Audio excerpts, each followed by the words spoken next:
হরমুজে আবারও উত্তেজনা। যুক্তরাষ্ট্রের মাইন অপসারণের চেষ্টা পুরোপুরি ব্যর্থ জানালো ইরান।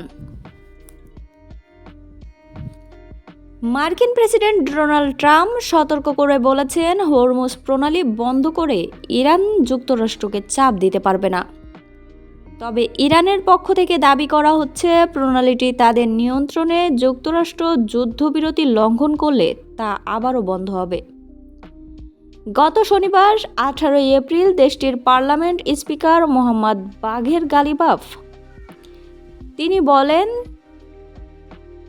যুক্তরাষ্ট্রের মাইন দিয়ে বলেছেন, অপসারণের চেষ্টা যুক্তরাষ্ট্র যে মাইন সরাতে গিয়েছিল সেখানে তারা পুরোপুরি ব্যর্থ হয়েছে।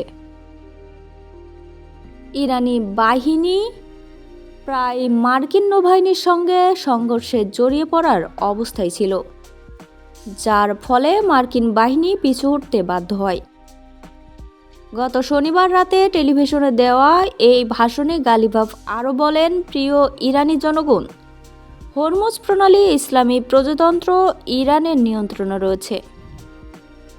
পাকিস্তানে যুদ্ধবিরতির আলোচনা চলাকালে যুক্তরাষ্ট্রের মাইন অপসারণের চেষ্টা তারা যুদ্ধবিরতির লঙ্ঘন হিসেবে দেখেছে এবং এর বিরুদ্ধে তারা দৃঢ়ভাবে প্রতিক্রিয়া জানিয়েছে।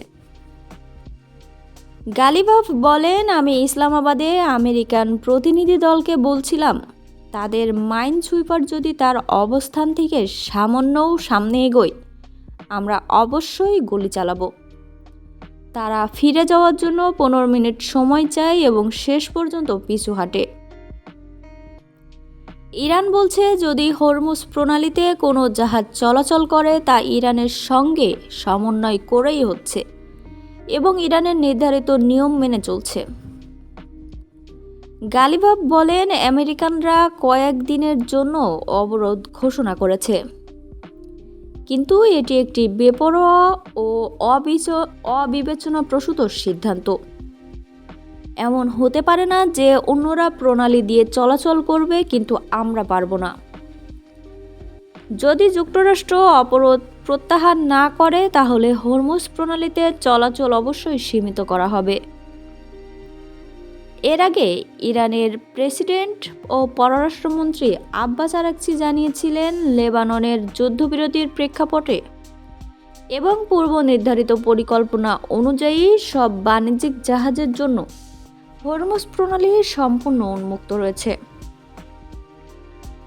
একই সময়ে ইরানের উপ পররাষ্ট্রমন্ত্রী সাইদ খাতিবজাদেহ বলেছেন, এই অভিন্ন কাঠামোয় দুই পক্ষ একমত না হওয়া পর্যন্ত যুক্তরাষ্ট্রের সঙ্গে নতুন কোনো আলোচনা শুরু হবে না।